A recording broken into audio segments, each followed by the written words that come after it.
back now, Health Minister Stephen Donnelly has blamed contractor BAM for the delays in the construction of the National Children's Hospital, which is now estimated to open in 2026 for 2.2 billion and growing. So joining us to discuss, it is Professor of Procurement at DCU Business School, Dr. Paul Davis. Paul, it's lovely to have you here. And I distinctly remember driving in my car in 2019 and listening to you on the radio with Pat Kenny saying there is not a hope in hell that this children's hospital is going to open in the next 3 years, I think is what you said at the time. So this is before COVID. What is going on with these delays? It's like building a house. So, and I think I said it back in 2019, we get a house, we get a design for a house, and then we can build a house. We have a design for the house to build a house. We get a house, we want to build a house, but we've no design for it, in which case the builder comes in and goes into a conversation with you and says, well, what would you like? And you start off and say, well, I'd like the window there. And then as the window goes in, you suddenly go, do you know what? It doesn't quite make the lighting right, so let's move the window a little bit. And that's where you go right back to the very beginning of this. No design.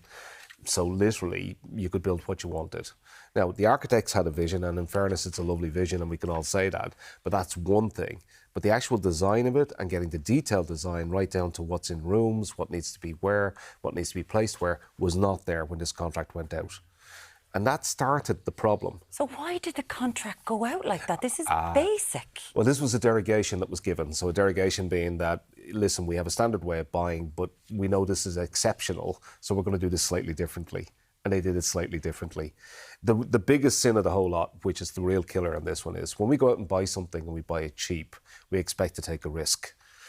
We went out and bought something and we bought it cheap because we bought the lowest price. And it was a dominant feature of the competition, lowest price. So if you buy something cheap, you're taking a risk. And the risk is now what?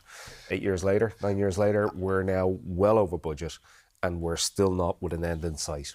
I think I read yesterday there was 23,000 changes made from planners, from whoever else. So from a builder to try and actually get something done when something has been changed exactly like you're saying. I mean, this started off, I think, was meant to be 600 million. It's now at 2.2 billion and growing. Like, whenever Stephen Donnelly is blaming BAM, is he just trying to push the blame onto them? Is he trying to cover up? Like, who is actually responsible or accountable for this? If you go right back, it's the people who gave the derogation and said, listen, we're not going to go with a standard business case. We're going to just go out and just build this. Who would that be? Would that be government, or is that... No, that's public. That was public Department of Public Expenditure at the time. Okay. And they gave permission for this to be done. So what we have is a major civil servant saying, listen, a derogation is allowed because the government wants this pushed through. The second issue that you had, though, is that when they went to tender, they designed the tender in such a way, the tender is where I go out and say, listen, bid in. They designed it in such a way that the dominant piece, the most marks, went for the lowest price. So BAM came in with the lowest price. The two nearest were about 200 million more expensive. And nobody asked the question at the time, well, if the other two were 200 million more expensive, maybe we should be paying a little bit more than we think. And we didn't do that. And that was the most obvious thing that they should have done. We're looking at pictures of the National Children's Hospital now because they have invited people in. They're like, look at this gorgeous. It looks fantastic. It looks fantastic. Fair play. But what are some of the, when you're looking at it, and you have been talking about this for a long time, what are the basic issues that we're looking at? Well, that are... when you look at the hospital as it is now, do you see any computers in there? Do you see any equipment in there? So none of this has been put in, none of this has been installed. So we haven't even got to the stage of installation. So currently what you have is empty rooms, builder's finish. And that's what we're arguing over. Now, builder's finish to a higher degree, that we want it ready to move in. But ready to move in means that it has to be ready to take equipment for commissioning. They've already promised that they're buying an electronic health record, which is a new digital system. Yeah. We know how long they take, and we know that they go, well, in many ways, they run behind time. We don't have a budget on that. I haven't heard a budget, although there were rumours that it was in excess of 200 million. But that's going to take a period of time to bed in. And then if you have to take 3 different hospitals and pull them into one hospital with staffing, that's going to take a time for these people to get used to working together. And it's not because they're not professional. They're extremely professional at what they do. These nurses and doctors are the best that we have in the world. There's no doubt about that. But I'm taking them from 3 different hospitals with 3 different ways of operating. It's like saying, guys, you know, we're going to put you on the Tonight Show. Yeah. And suddenly they have a different way of operating and a different. And we do things way better here than them. So yeah. But but that would be the arguments to be having with. They all have their way of doing things. Once you get into that, then you get those issues. You've looked at that already, about the fact that there is not just an actual monetary cost to this. Bringing teams together can have a larger cost. I think we can. When we go back and look at 2012, there was a HICWA report published on Tallaght Hospital, and I think Tallaght Hospital was indicative. It took nearly 4 years for them to get to a management structure that was fully integrated. Now, people would say that we will learn lessons. 4 years. 4 years to integrate. Yes. Everything that. Oh wow, them coming together. So if you start thinking about, well, okay, we might get the first children in a period of time, but how long before we get everything smoothly running? And there's a risk once you do that, because this is not, you know, as we said, just building a house. It's actually healthcare, and the outcomes are children coming out well. The money is 2.24 billion at the minute. It is public money. The country is awash. The government are awash with money. Are they just going to keep throwing money at this problem, or is there going to come in somebody, Minister for Infrastructure, someone who can actually get a handle on this? You're too late. It's a bit like building a rail line, and I've got it to the second station before the end, and I decide to stop it, so I don't complete the last piece. I actually have to complete the last piece.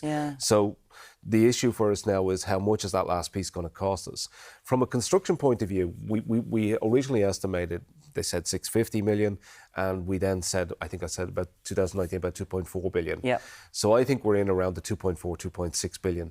But then there's the additional cost of the new equipment, if we've got any new equipment. There's the additional cost of the new ICT, and then the additional cost of commissioning. So this could easily, by the time you add up all of those costs, which nobody, by the way, will account for, because they'll only account for the construction costs, you could be in excess of 2.8. 2.8. What do you think about BAM being then brought in to do other public infrastructure projects? Do you put any blame on BAM on this? Well, let's take BAM and put BAM over there. Take any organisation that goes in and does a piece of work for you. Okay, let's do that first. Taking that organisation, if they don't perform, you won't have them back. Okay? Rules, though, in terms of procurement rules, says that every new competition that you do, you actually cannot measure past performance. So those are the EU rules. They're not Irish rules, they're EU rules. So yes, we have Minister Harris, or Simon Harris, turning around saying, basically, listen, we're going to change the EU rules. But he has to get all of the EU to agree to change those rules. So those are the directives, and they've been in place for many years. They don't have to choose them. They can be involved in the process. They don't have to choose them. Well, they can decide criteria that would allow them not to choose them. Can I ask you, because you have been asked this many, many times, and you have said numerous times that the timeline for this is wrong. When do you genuinely think that the National Children's Hospital will be open, staffed, with children being treated in it? First quarter 2027. 2027. 2027. Oh, wow. And I'm willing to go to Paddy. Children? I'm willing to go to Paddy Power on that one as well. And it's just the timing of it. We're talking June 2025 at this stage. It's already gone back. That's assuming that you get your construction on time. It more than likely won't happen on time. And then we said they've already allowed a 9-month commissioning procedure. We know that's not going to happen, which would then take us into 2026 towards the end of it. So the reality is that probably first quarter 2027. Wowee. Well, I've learned more today than I have in quite a long time. I'm going to be honest, Paul. I think we need to look at that Chow Chow Panda video again. Professor of Procurement at DCU Business School, Dr. Paul Davis, thank you so much for the time this morning. We really appreciate it.